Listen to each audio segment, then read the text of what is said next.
I'm John Engel, and I'm here just outside of Léogâne, which is the epicenter of the earthquake. I'm here at an important place in my history with Haiti. This is the very cluster of homes and where my host family was when I learned Haitian Creole back in 1991. Let's just take a walk around here. This family received me. It was extended family, cousins. We would sit back here and we would cook. You can see back here, this house is down. This is where they're still cooking back here, but as we go back through, all these houses are no longer safe to stay. So the people are staying outside in the front underneath a big tarp.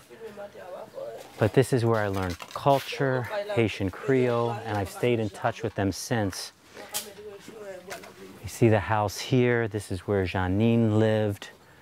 And then back here, that was the outhouse for the people who lived in this little cluster of homes, which is called a lacou in Haitian culture, a very important concept, lacou, where you're sharing life together. Over here, the neighboring house is Madame d'Orville, and she and her husband lived there since her husband has passed away, and her house also is cracked. A wall came out, so it's no longer safe for living. It's terrible. We've just come through from Port-au-Prince to Léogâne. We barely saw a house untouched. Almost every single house either is cracked significantly or is fallen right to the ground. What you're seeing here is where all the people in these neighboring households are sleeping. There's 50 to 60 sleeping here each night. The first night that it happened, they just slept. They didn't even have sheets or mats or foam or anything. They just slept on the floor and on the ground, and they said they were just waiting to die. They didn't know what would happen. Now at least they organize themselves. They have foam mattresses, they have sheets, but there's 50 to 60 who are sleeping here every single night because their houses aren't safe. Either they're totally devastated or else they're cracked and unsafe. Here we are, a 10-minute walk from Cecile's house. This is the Episcopal Church. This back here is where I came to church with Cecile and her family. This is a complex here. This is the school. This is where Janine taught, and you can see that's devastated. Back behind there is the professional school. That's also devastated. That's where we've had, over the years, many, many conferences and seminars, teacher training, leadership development. And as we can see now, the people are set up in tents because they can't stay in their homes.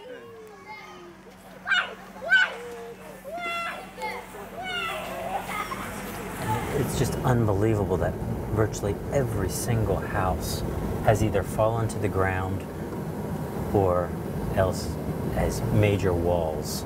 And this back here, c'est Kai Frémy là? This is the house I didn't even recognize it, of my longtime colleague Frémy César. I'd heard that it had fallen to the ground.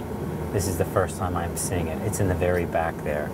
Frémy has worked with him for more than 10 years. And unfortunately it's the same house that there's internet connection, and there was an American woman using the internet when it happened, and she lost the bottom of her leg. They got her out safely, but unfortunately she lost the body. It had to be amputated. It was so crushed. Now we're seeing inside a school of about 200 students. I can't even imagine what it would have been like if the students were here. It's as though the blocks were thrown into the classrooms.